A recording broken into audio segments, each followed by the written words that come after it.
சீரடி சாய் பாபாவின் வரலாறு. ஸ்ரீ சாய்பாபா. ஸ்ரீ சாய்பாபா இந்தியாவில் இதுவரை கண்டிராத மிக பெரிய துறவிகளில் ஒருவராக மதிக்கப்படுகிறார். முன்னோடியில்லாத சக்திகளை கொண்டவர், மேலும் கடவுள் அவதாரமாக வணங்கப்படுகிறார். சாய் என்றால் சாக்ஷாத் ஈஸ்வர், முழுமையான கடவுள். இந்த மர்மமான ஃபக்கீர் முதன்முதலில் ஷீரடியில் ஒரு இளைஞனாக தோன்றினார் மற்றும் அவரது நீண்ட ஆயுள் முழுவதும் அங்கேயே இருந்தார். தம்மை சந்தித்தவர்களின் வாழ்க்கையை அவர் மாற்றியமைத்தார். 1918 இல் சமாதிக்கு பிறகும் அவருடைய அன்பால் இதயத்தை தொட்டவர்களுக்காகவும் வாழ்க்கையில் எந்த அவசரகாலத்திலும் அவருடைய ஆசீர்வாதத்திற்காக ஜெபித்து அவரை அழைப்பவர்களுக்காகவும் தொடர்ந்து செய்து வருகிறார். பாபா அனைவருக்கும் பாகுபாடு இல்லாமல் ஆசீர்வாதம் வழங்குவது என்று கூறினார். மேலும் அவர் நோயுற்றவர்களை குணப்படுத்துதல், உயிர்களை காப்பாற்றுதல், பாதிக்கப்படக்கூடியவர்களை காத்தல், விபத்துகளை தவிர்ப்பது, சந்ததிகளை வழங்குதல், நிதி ஆதாயம், மக்களை நல்லிணக்கத்திற்கு கொண்டு வருதல் என எண்ணற்ற வழிகளில் நிரூபித்தார். தங்களை மற்றும் ஒருவரையொருவர் மற்றும் எல்லாவற்றிற்கும் மேலாக ஆன்மீக பரிணாமத்தையும் கடைசி முயற்சியாக அவரிடம் வந்தவர்களின் மாற்றத்தையும் ஏற்படுத்துகிறது. பாபா அவரது சமகால பக்தர்களில் ஒருவர் கூறியது போல், சாதகரின், தேடுபவர்களின் பாதையை தனது ஒவ்வொரு வார்த்தையாலும் செயலாலும் ஒளிரச் செய்யும் பரம ஆவியின் உருவகம். அவரது பக்தர்களை பொறுத்தவரை பாபா ஒரு கடவுளுக்கு குறைவானவர் அல்ல. இது அனுபவபூர்வமானது தவிர கற்பனை அல்ல. நான் அனைவரையும் சமமான கண்ணால் பார்க்கிறேன்.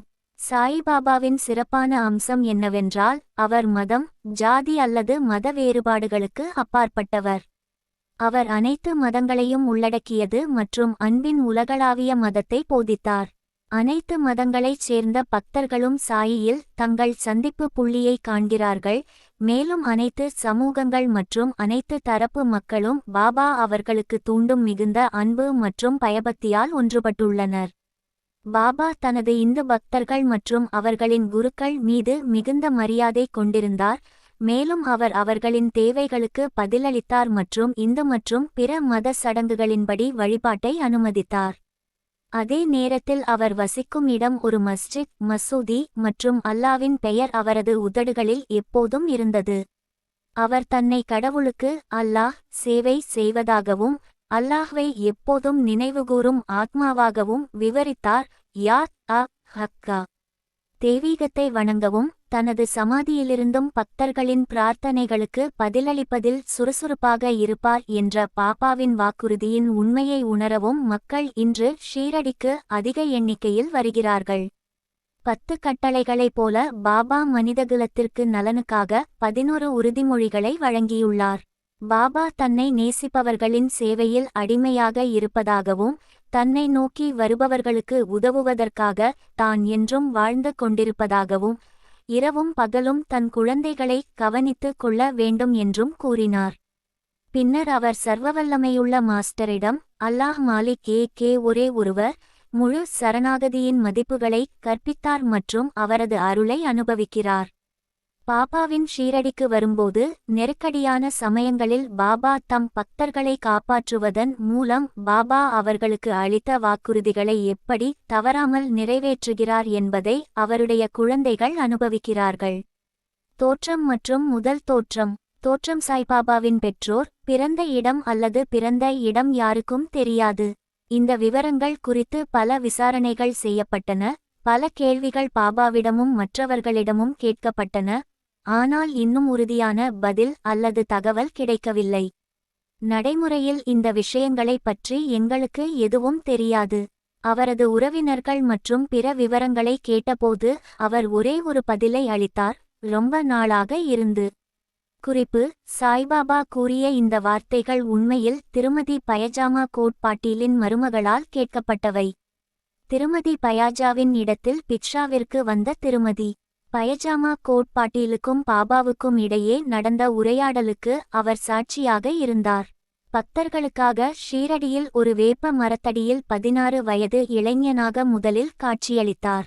அப்போதும் அவர் ஒரு பிரம்மனின் அனைத்து விஷயங்களையும் ஆளும் ஒரே ஒரு பிரபஞ்ச சக்தி அல்லது ஆற்றல், அறிவால் நிறைந்திருப்பதாக தோன்றியது. கனவில் கூட உலகப் பொருள்கள் மீதும் இன்பங்கள் மீதும் அவருக்கு விருப்பமில்லை. அவர் மாயை துறந்தார் மற்றும் முக்தி விமோசனம் அவரது காலடியில் இருந்தது. அவரது ஆசியுடன் பல ஆன்மாக்கள் முக்தி அடைந்தனர். அனைவருக்கும் அவர் 3 வார்த்தைகளை மட்டுமே உச்சரித்தார்: அல்லாஹ் அச்சா கரேகா. இறைவன் அருளால் எல்லாம் சரியாகும். ஷீரடியைச் சேர்ந்த ஒரு வயதான பெண் அவரை பின்வருமாறு விவரித்தார்: இந்த இளம் இளைஞன் சிகப்பு, புத்திசாலி மற்றும் மிகவும் அழகானவன். முதலில் வேப்ப மரத்தின் அடியில் ஆசனத்தில் யோகா தோரணையில் அமர்ந்திருந்தான். அத்தகைய இளைஞன் வெப்பத்தையும் குளிரையும் பொருட்படுத்தாமல் கடுமையான தவம் செய்வதைக் கண்டு கிராம மக்கள் ஆச்சரியப்பட்டனர். பகலில் அவர் யாருடனும் பழகவில்லை, இரவில் அவர் யாருக்கும் பயப்படவில்லை. இந்த இளைஞன் எப்போது வந்தான் என்று மக்கள் ஆச்சரியப்பட்டு கேட்டார்கள். அவரது வடிவமும் அம்சங்களும் மிகவும் அழகாக இருந்தன. ஒரு தோற்றம் மட்டுமே அவரை அனைவருக்கும் பிடித்தது. அவர் யாருடைய வீட்டு வாசலுக்கும் செல்லவில்லை, எப்போதும் வேப்ப மரத்தின் அருகே அமர்ந்தார். வெளிப்புறமாக அவர் மிகவும் இளமையாக இருந்தார், ஆனால் அவரது செயலால் அவர் உண்மையிலேயே ஒரு பெரிய ஆத்மாவாக தோன்றினார். அவர் வெறுப்பின் உருவமாக இருந்தார் மற்றும் அனைவருக்கும் ஒரு புதிராக இருந்தார். அவர் எங்கு இருக்கிறார் மற்றும் அவரது மர்மமான நடத்தை லீலாஸ் யாருக்கும் தெரியாது. ஒரு நாள் ஷீரடியில் உள்ள கண்டோபா கடவுள் சில பக்தரின் உடலை வைத்திருந்தார். மேலும் மக்கள் அவரிடம், தேவா கடவுளே, இந்த பையன் என்ன ஆசீர்வதிக்கப்பட்ட தந்தையின் மகன், அவர் எப்போது வந்தார் என்று கேளுங்கள் என்று கேட்கத் தொடங்கினர் என்று கூறப்படுகிறது. கடவுள் கண்டோபா அவர்களை ஒரு பிகாக்ஸை கொண்டு வந்து ஒரு குறிப்பிட்ட இடத்தில் தோண்டச் சொன்னார். அதை தோண்டியபோது ஒரு தட்டையான கல்லுக்கு அடியில் செங்கற்கள் கண்டெடுக்கப்பட்டன. கல் அகற்றப்பட்டபோது ஒரு நடைபாதை ஒரு பாதாள அறைக்கு வழிவகுத்தது. அங்கு மாட்டு வாய் வடிவ கட்டமைப்புகள், மரப்பலகைகள், கழுத்தணிகள் காணப்பட்டன. கண்டோபா கூறினார், இந்த சிறுவன் இங்கு 12 ஆண்டுகள் தவம் செய்தான். இதை பற்றி மக்கள் இளைஞனிடம் கேள்வி கேட்கத் தொடங்கியபோது, அது தனது குருவின் இடம், தனது புனிதமான வதன் பரம்பரை என்று சொல்லி அவர்களை தள்ளி வைத்து அதை நன்றாக பாதுகாக்கும்படி கேட்டுக்கொண்டார். இளம் பாபா 3 வருடங்கள் ஷீரடியில் தங்கினார். அப்போது திடீரென காணாமல் போனார். சில காலத்திற்கு பிறகு அவுரங்காபாத் அருகே நிஜாம் மாநிலத்தில் மீண்டும் தோன்றினார். இறுதியில் அவருக்கு 20 வயதாக இருந்தபோது சந்த் பாட்டீலின் திருமண விருந்துடன் மீண்டும் ஷீரடிக்கு திரும்பினார். ஷீரடிக்கு திரும்பு. அவுரங்காபாத் மாவட்டத்தில் நிஜாம் மாநிலம் தூப் என்ற கிராமத்தில் சந்த் பாட்டீல் என்ற பெயர் கொண்ட ஒரு நல்ல முகமதிய மனிதர் வாழ்ந்தார். அவர் அவுரங்காபாத் பயணத்தில் ஈடுபட்டிருந்தபோது அவர் தனது மாரை இழந்தார். நீண்ட 2 மாதங்கள் அவர் விடாமுயற்சியுடன் தேடினார், ஆனால் இழந்த மாரை பற்றிய எந்த தடயமும் கிடைக்கவில்லை. ஏமாற்றத்திற்கு பிறகு அவர் முதுகில் சேணத்துடன் அவுரங்காபாத்திலிருந்து திரும்பினார். 4 கோஸ் மற்றும் 1½ பயணத்திற்கு பிறகு அவர் வழியில் ஒரு மாமரத்தின் அடிவாரத்தில் ஒரு ஃபக்கீர் விந்தையானவர் அமர்ந்திருந்தார். அவர் தலையில் ஒரு தொப்பியை அணிந்திருந்தார், கஃப்னி நீண்ட அங்கி அணிந்திருந்தார் மற்றும் அவரது அக்குள் ஒரு சட்கா குறுகிய குச்சி வைத்திருந்தார் மற்றும் அவர் ஒரு சில்லிம் குழாய் புகைக்க தயாராகிக் கொண்டிருந்தார். வழியில் சந்த் பாட்டீலை கண்டதும் அவரை கூப்பிட்டு புகைப்பிடித்துவிட்டு சிறிது ஓய்வெடுக்கச் சொன்னார். ஃபக்கீர் சேணம் பற்றி அவரிடம் கேட்டார். சந்த் பாட்டீல் அது தொலைந்து போன அவனுடைய மாருடையது என்று பதிலளித்தார். அருகிலிருந்த நாலாவில் சிறிய நீரோடையில் தேடுமாறு விந்தையான சக அல்லது ஃபக்கீர் அவரை கேட்டார். அவர் சென்று அதிசயங்களின் அதிசயம். அவர் மாரை கண்டுபிடித்தார். இந்த ஃபக்கீர் ஒரு சாதாரண மனிதர் அல்ல, ஆனால் ஒரு அவலியா, ஒரு பெரிய துறவி, ஒரு விசித்திரமான ஆளுமை என்று அவர் நினைத்தார். அவர் மாருடன் ஃபக்கீரிடம் திரும்பினார். சில்லிம் புகைப்பிடிக்க தயாராக இருந்தது, ஆனால் 2 விஷயங்கள் தேவைப்பட்டன. 1 குழாயை எரிய வைக்க நெருப்பு, 2 சாப்பியை நனைக்க தண்ணீர், புகை இழுக்கப்படும் துணி. ஃபக்கீர் தனது முனையை எடுத்து வலுக்கட்டாயமாக தரையில் தள்ளினார். மேலும் எரியும் நிலக்கரி வெளியே வந்தது. அதை அவர் குழாயின் மீது வைத்தார். பின்னர் அவர் சட்காவை தரையில் அடித்தார். அங்கிருந்து தண்ணீர் வெளியேறத் தொடங்கியது. அந்த தண்ணீரால் சாப்பி நனைக்கப்பட்டு பின்னர் பிடுங்கப்பட்டு குழாயைச் சுற்றி கட்டப்பட்டது. இவ்வாறு அனைத்தும் நிறைவடைந்ததால் ஃபக்கீர் மிளகாயை புகைத்துவிட்டு சந்த் பாட்டீலுக்கும் கொடுத்தார். இதையெல்லாம் பார்த்த சந்த் பாட்டீல் வியப்படைந்தார். அவர் தனது வீட்டிற்கு வந்து தனது விருந்தோம்பலை ஏற்றுக்கொள்ளுமாறு ஃபக்கீரை கேட்டுக்கொண்டார். மறுநாள் பாட்டீலின் வீட்டிற்குச் சென்று சிறிது காலம் தங்கினார். பாட்டீல் தூப்பின் கிராம அதிகாரி. அவரது மனைவியின் சகோதரரின் மகனுக்கு திருமணம் நடைபெற இருந்தது. மணமகள் ஷீரடியைச் சேர்ந்தவர். எனவே பாட்டீல் திருமணத்திற்காக ஷீரடிக்கு தொடங்குவதற்கான ஏற்பாடுகளைச் செய்தார். ஃபக்கீரும் திருமண விருந்துடன் சென்றார். திருமணம் எந்த தடையுமின்றி நடந்தது. பார்ட்டி தூப்பிற்கு திரும்பியது. ஃபக்கீர் மட்டும் ஷீரடியில் தங்கி நிரந்தரமாக அங்கேயே இருந்தார். ஃபக்கீருக்கு சாய் என்ற பெயர் எப்படி வந்தது? திருமண விருந்து ஷீரடிக்கு வந்தபோது கந்தோபாவின் கோவிலுக்கு அருகிலுள்ள பகதா மகாசாபதியின் வயலில் உள்ள ஒரு ஆலமரத்தின் அடிவாரத்தில் அது இறங்கியது. கண்டோபாவின் கோவிலின் திறந்த முற்றத்தில் வண்டிகள் தளர்த்தப்பட்டு கட்சிக்காரர்கள் ஒவ்வொருவராக இறங்க ஃபக்கீரும் இறங்கினார். பகத் மகால்சாபதி இளம் ஃபகீர் கீழே இறங்குவதை பார்த்து தன்னிச்சையாக அவரை யா சாய், சாயை வரவேற்கிறோம் என்று அழைத்தார். மற்றவர்கள் அவரை சாயி என்று அழைத்தனர். அதுமுதல் அவர் சாய்பாபா என்று அழைக்கப்பட்டார். ஷீரடிக்கு திரும்பியதும் பாபா 60 வருடங்கள் அங்கேயே தங்கியிருந்தார். அதன் பிறகு 1918ஆம் ஆண்டு தனது மகா சமாதியை எடுத்தார். ஆரம்பத்தில் சாய்பாபா ஷீரடி கிராமத்தின் புறநகர் பகுதியிலும் பின்னர் தற்போது குருஸ்தான் என்று அழைக்கப்படும் இடத்தில் ஒரு வேப்ப மரத்தடியிலும் 4-5 ஆண்டுகள் தங்கியிருந்தார். பின்னர் கைவிடப்பட்ட மசூதிக்கு மாறுவதற்கு முன்பு அது துவாரகாமாய் என்று அறியப்பட்டது. மெதுவாக அவரது மகத்துவம் வெளிப்பட்டது மற்றும் அவரது புகழ் வெகுதூரம் பரவியது. அவரது வாழ்க்கையின் இறுதி வரை அவர் ஷீரடிக்கு ஆயிரக்கணக்கான மக்களை ஈர்த்தார். அவரது வாழ்க்கையின் கடைசி தசாப்தத்தில் பாபா அனைத்து ஆடம்பரத்துடனும் விழாக்களுடனும் வணங்கப்பட்டார் மற்றும் மசூதி ஒரு மகாராஜாவின் தர்பார் என்று ஒப்பிடப்பட்டது. இருப்பினும் பாபா தனது எளிமையான மற்றும் துறவற வாழ்க்கை முறையை மாற்றவில்லை. சாய்பாபாவின் பணி மற்றும் ஆலோசனை. பணி மற்றும் ஆலோசனை. புனித ராமதாஸ் 1608 முதல் 1681 வரை 17ஆம் நூற்றாண்டில் செழித்து யவன சக்திகளுக்கு முகமதியர்கள் அல்லது இஸ்லாத்தை பின்பற்றுபவர்கள் எதிராக ஆதரவற்ற பசுக்களையும் பிராமணர்களையும் பாதுகாக்கும் தனது பணியை ஒரு பெரிய அளவிற்கு நிறைவேற்றினார். ஆனால் அவருக்கு பிறகு 2 நூற்றாண்டுகளுக்குள் பிளவு ஏற்பட்டது.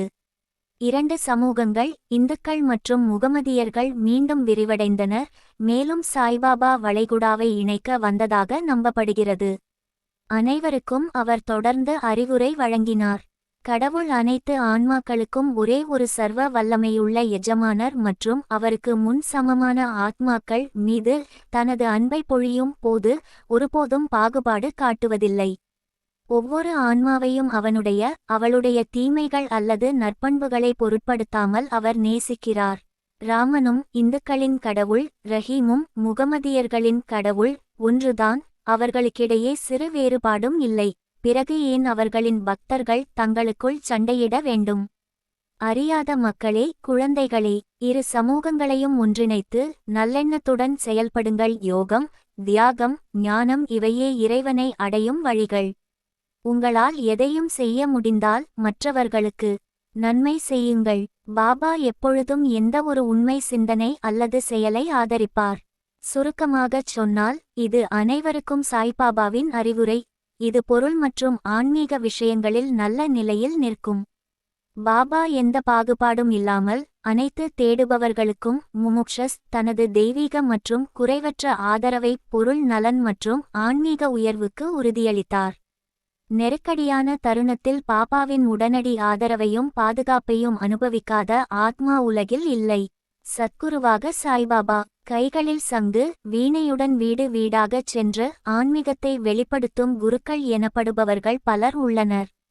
அவர்கள் தங்கள் சீடர்களின் காதுகளில் மந்திரங்களை ஊதி அவர்களிடமிருந்து பணம் எடுக்கிறார்கள். அவர்கள் தங்கள் சீடர்களுக்கு பக்தியையும் மதத்தையும் கற்பிப்பதாக கூறிக்கொள்கிறார்கள். ஆனால் அவர்களே மதவெறி மற்றும் மதச்சார்பற்றவர்கள். சாய்பாபா தனது தகுதியை, பக்தியை சிறிதும் காட்ட நினைத்ததில்லை. உடல் உணர்வு அவருக்கு எதுவும் இல்லை, ஆனால் அவர் சீடர்கள் மீது மிகுந்த அன்பு கொண்டிருந்தார். 2 வகையான குருக்கள் உள்ளனர். 1 நியாத் நியமிக்கப்பட்ட அல்லது நிலையான, மற்றும் 2 அனியத் நியமிக்கப்படாத அல்லது பொது.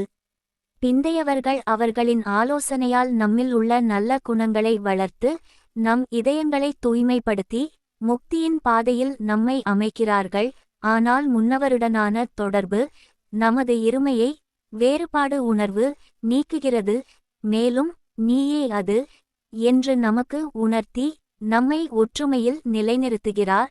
பல்வேறு குருக்கள் பலவிதமான சொற்பொழிவு அறிவை வழங்குகிறார்கள், ஆனால் நம்மை நம் இயல்பில் சுயமாக நிலைநிறுத்தி வார்த்தைகள் நிறைந்த வாழ்வு என்ற கடலுக்கு அப்பால் நம்மை அழைத்துச் செல்பவர் சத்குரு.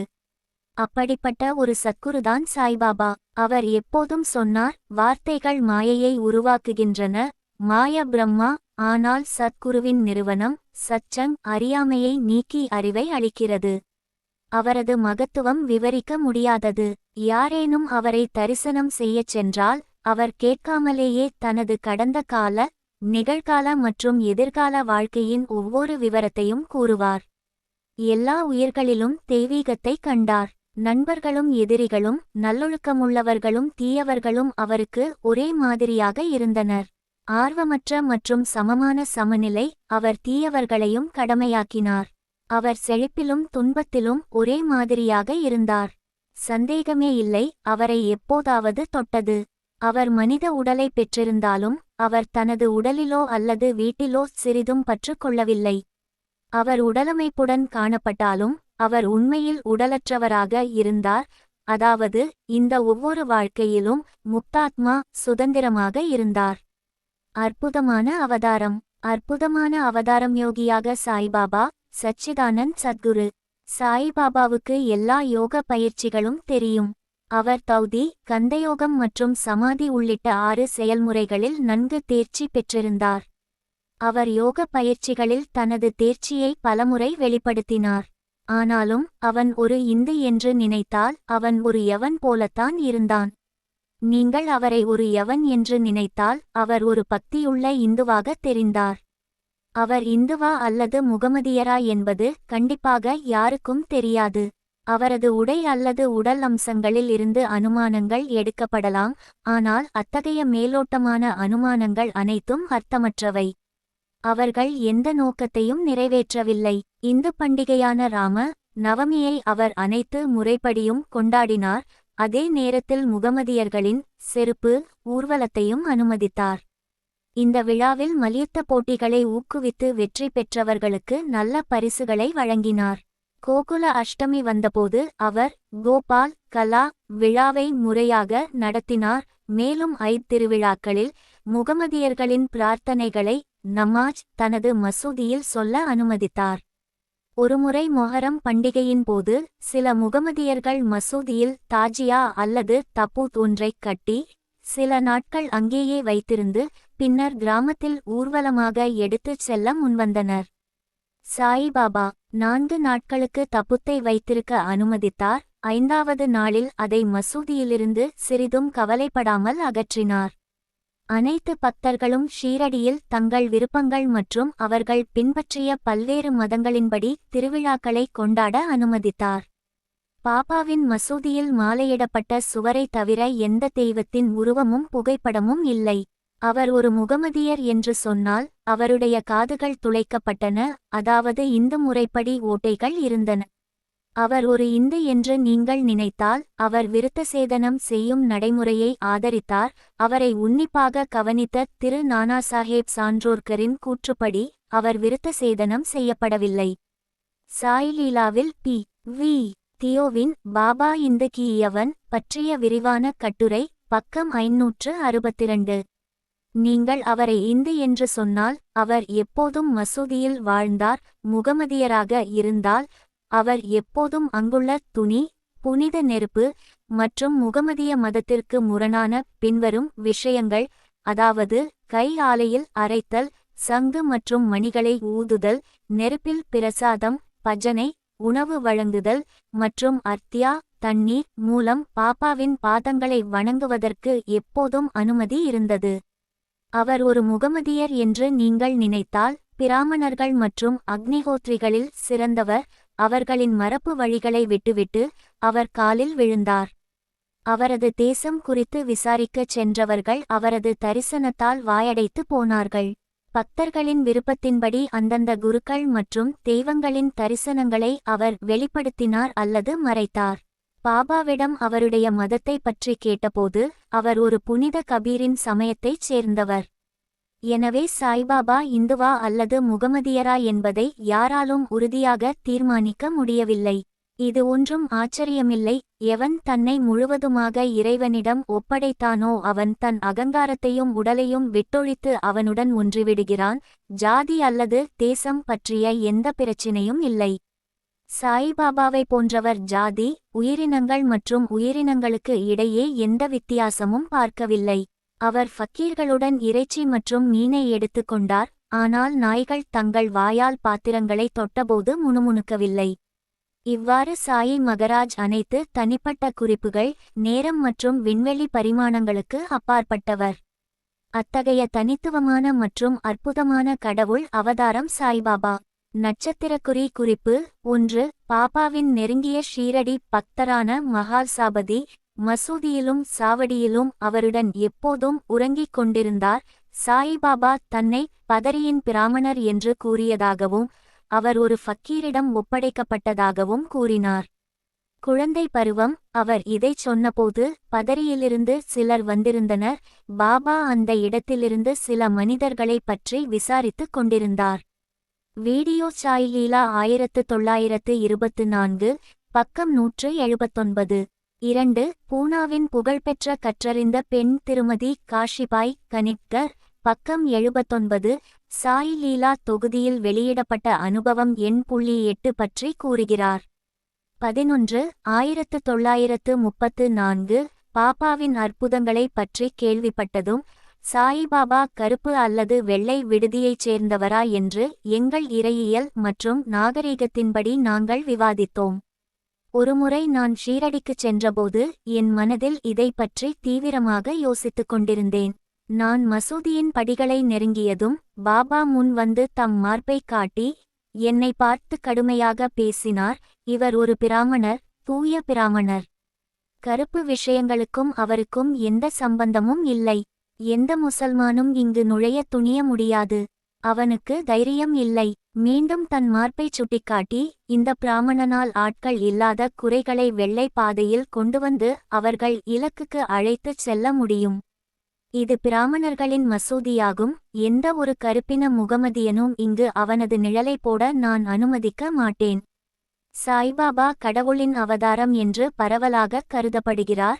ஆனால் அவர் எப்போதும் கடவுளுக்கு கீழ்ப்படிந்த ஊழியர் என்று கூறுகிறார். ஒரு அவதாரமாக இருந்தாலும் இந்த வாழ்க்கையில் எவ்வாறு திருப்திகரமாக நடந்து கொள்வது மற்றும் அந்தந்த நிலையங்களின் வர்ணங்கள் கடமைகளை எவ்வாறு நிறைவேற்றுவது என்பதை மக்களுக்கு காட்டினார். அவர் ஒருபோதும் மற்றவர்களை எந்த வகையிலும் பின்பற்றவில்லை. தனக்காக ஏதாவது செய்ய வேண்டும் என்று மற்றவர்களிடம் கேட்கவில்லை. இவ்வுலகின் அசையும் மற்றும் அசையா பொருள்கள் அனைத்திலும் இறைவனை கண்ட அவருக்கு பணிவு என்பது மிகவும் பொருத்தமானது. எதையும் அவர் அலட்சியப்படுத்தவில்லை அல்லது மதிக்கவில்லை. ஏனென்றால் அவர் எல்லா உயிர்களிலும் நாராயணனை, இறைவனை பார்த்தார். அவர் ஒருபோதும் நான் கடவுள் என்று கூறவில்லை. ஆனால் அவர் ஒரு பணிவான ஊழியர் என்றும் அவர் எப்போதும் அவரை நினைவில் வைத்து கொண்டு எப்போதும் உச்சரித்தார், அல்லாஹ் மாலிக், கடவுள் மட்டுமே உரிமையாளர் அல்லது உரிமையாளர். அவரது எண்ணங்கள் மற்றும் உலக நடத்தை மூலம் அவர் நம்பிக்கை, பொறுமை மற்றும் மனிதநேயம் ஆகியவற்றின் சிறந்த மதிப்புகள் மற்றும் நற்பண்புகளை நிறுவினார். கடவுளால் தனக்கு ஒதுக்கப்பட்ட ஒருவரின் கடமைகளில் கவனம் செலுத்தி உண்மையாகச் செய்ய வேண்டும். மேலும் அவரது செயல்களின் கர்மா முடிவுகளுக்காக பொறுமையுடன் காத்திருக்க வேண்டும். ஏனெனில் எந்தவொரு காரணத்தின் விளைவும் எப்போதும் கடவுளால் தீர்மானிக்கப்படுகிறது. உதியின் மகத்துவம், அதன் அற்புத சக்திகள். உடிபாபா அனைவரிடமிருந்தும் தட்சிணையை எடுத்து கொண்டார் என்பதும், அவ்வாறு திரட்டப்பட்ட தொகையில் அவர் தானத்திற்காக நிறைய செலவு செய்து தன்னிடம் இருந்த மீதியைக் கொண்டு எரிபொருள் வாங்கினார் என்பதும் அனைவரும் அறிந்ததே. இந்த எரிபொருளை அவர் துணியில் எறிந்தார். புனித நெருப்பு. அவர் எப்போதும் எரிந்து கொண்டிருந்தார். இந்த நெருப்பிலிருந்து வரும் சாம்பல் உதி என்று அழைக்கப்பட்டது. மேலும் இது ஷீரடியில் இருந்து புறப்படும் போது பக்தர்களுக்கு இலவசமாக விநியோகிக்கப்பட்டது. உதி அல்லது சாம்பல் என்பது பூமியில் உள்ள தூய்மையான பொருளாகும். இது செய்யும் மற்றும் செயல்தவிர்க்கும் அளப்பரிய சக்திகளை கொண்டுள்ளது மற்றும் தீயவைகளை அழிப்பதன் மூலம் அனைத்தையும் தூய்மைப்படுத்தும் நெருப்புக்கு அக்னி செலுத்தப்பட்ட தியாகங்களின் விளைவாகும். யாகம் துணி செய்வது பண்டைய வேத இலக்கியங்களில் பரிந்துரைக்கப்பட்ட மிகவும் புனிதமான சடங்கு. உதி விநியோகிக்கும் பாபாவின் நடைமுறைக்கு பின்னால் ஒரு ஆழமான அடிப்படை முக்கியத்துவம் உள்ளது. பிரபஞ்சத்தில் காணப்படும் அனைத்து நிகழ்வுகளும் சாம்பலை போல நிலையற்றவை என்று பாபா தனது உதி மூலம் கற்பித்தார். மரத்தால் ஆன நம் உடல்கள் அல்லது 5 உறுப்புகளின் பொருள் கீழே விழுந்து அவற்றின் அனைத்து இன்பங்களும் முடிந்தபின் உயிரற்றதாகி சாம்பலாகிவிடும். பக்தர்களின் உடல் சாம்பலாகிவிடும் என்பதை நினைவுபடுத்தும் வகையில் பாபா அவர்களுக்கு உதி விநியோகித்தார். பிரம்மம் ஒன்றே நிஜம் என்றும் பிரபஞ்சம் நித்தியமானது என்றும் இவ்வுலகில் மகனாக இருந்தாலும் தந்தையாக இருந்தாலும் மனைவியாக இருந்தாலும் உண்மையில் நம்முடையவர்கள் இல்லை என்பதையும் பாபா உதி மூலம் போதித்தார். நாம் இங்கு இந்த உலகில் தனியாக வருகிறோம், தனியாக வெளியே செல்ல வேண்டும். உதி பல உடல் மற்றும் மனநோய்களை குணப்படுத்தியது என்பது கண்டுபிடிக்கப்பட்டது, இப்போதும் கண்டறியப்பட்டுள்ளது. ஆனால் பாபா தனது உதியால் உண்மையற்ற மற்றும் உண்மையானவற்றுக்கு இடையேயான பாகுபாடு, உண்மையற்றவற்றின் மீது பற்றுதல் ஆகியவற்றின் கொள்கைகளை பக்தரின் காதுகளில் ஒலிக்க விரும்பினார். மற்றும் தக்ஷிணா.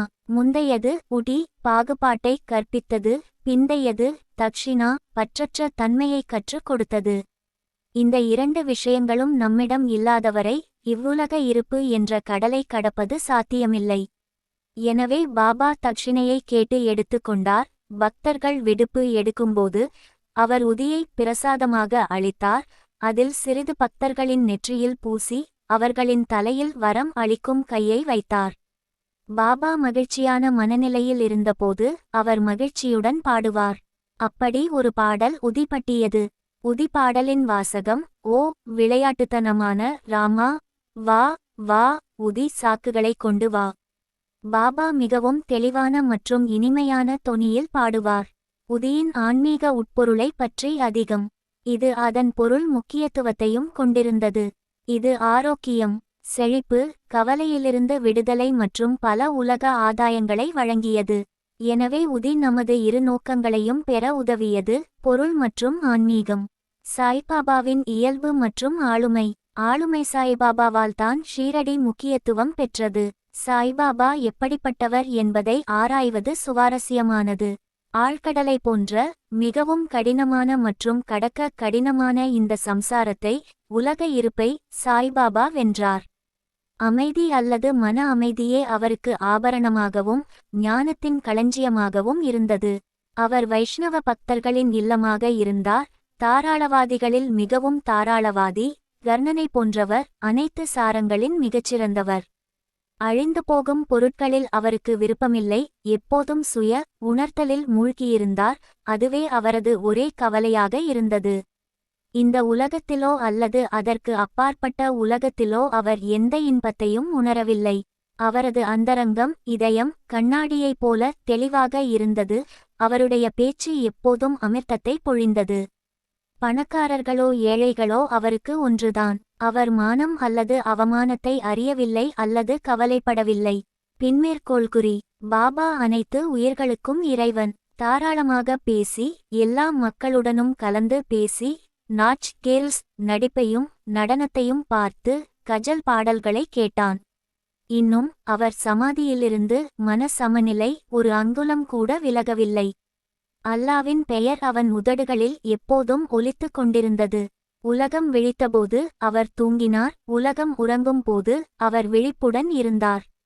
அவரது வயிறு உள்ளே ஆழ்கடலை போல அமைதியாக இருந்தது. அவரது ஆசிரமத்தை, வாழ்க்கை நிலை தீர்மானிக்க முடியவில்லை, அல்லது அவரது செயல்களை உறுதியாக தீர்மானிக்க முடியவில்லை. அவர் ஒரே இடத்தில் அமர்ந்திருந்தாலும் அவர் உலகின் அனைத்து பரிவர்த்தனைகளையும் அறிந்திருந்தார்.